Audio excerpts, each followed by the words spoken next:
Media ভয়েসমেলে স্বাগতম। পায়েলদের অনুরাগীদের জন্য সুখবর, মা হতে চলেছেন অভিনেত্রী। পর্দায় নয়, বাস্তবে এবার মাতৃত্বের স্বাদ পেতে চলেছেন পায়েল। সম্প্রতি এই খবর সামনে এসেছে। বাড়িতে তাদের এখন উৎসবের মেজাজ। পায়েলের স্বামী দৈপায়ন দাসও বেশ উচ্ছ্বসিত। তিনি জানিয়েছেন, পরের মাসের প্রথম সপ্তাহে বাড়িতে একটি অনুষ্ঠানের আয়োজন করা হয়েছে। পায়েল জানিয়েছেন, তিনি এখন বহাল তবিতেই রয়েছেন। তার শ্বশুর বাড়ির লোকজন কানপুরে থাকতেন, কিন্তু সংসারে নতুন সদস্যের আগমন বার্তা শুনে তড়িঘড়ি চলে এসেছেন কলকাতা। পায়েলকে বেশ যত্ন করছেন সবাই। এপ্রিলের প্রথম সপ্তাহে বাড়িতে একটি ঘরোয়া অনুষ্ঠানের আয়োজন করা হবে। তবে কি এখন পায়েল কাজ থেকে বিরতি নিচ্ছেন? অভিনেত্রী বলছেন, টানা এতদিন তিনি কখনো বাড়িতে থাকেননি। ক্রমাগত বাড়িতে বসে থাকতে তিনি বিরক্ত হন, কিন্তু এখন কিছুই করার নেই, তাকে বাড়িতে থাকতেই হবে। তবে এবার অভিনেত্রী খুব একটা খারাপ লাগছে না, কারণ বাড়িতে নতুন সদস্যের আগমন নিয়ে তিনি উত্তেজিত।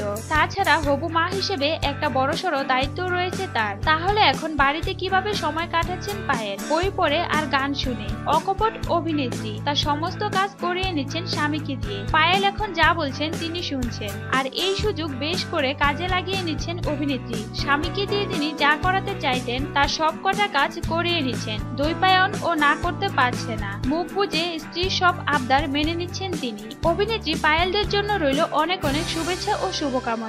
ভিডিওটি ভালো লাগলে লাইক, কমেন্ট ও শেয়ার করতে ভুলবেন না। প্রতিদিন নতুন নতুন ভিডিও পেতে মিডিয়া ভয়েসমেলের সাথে থাকুন।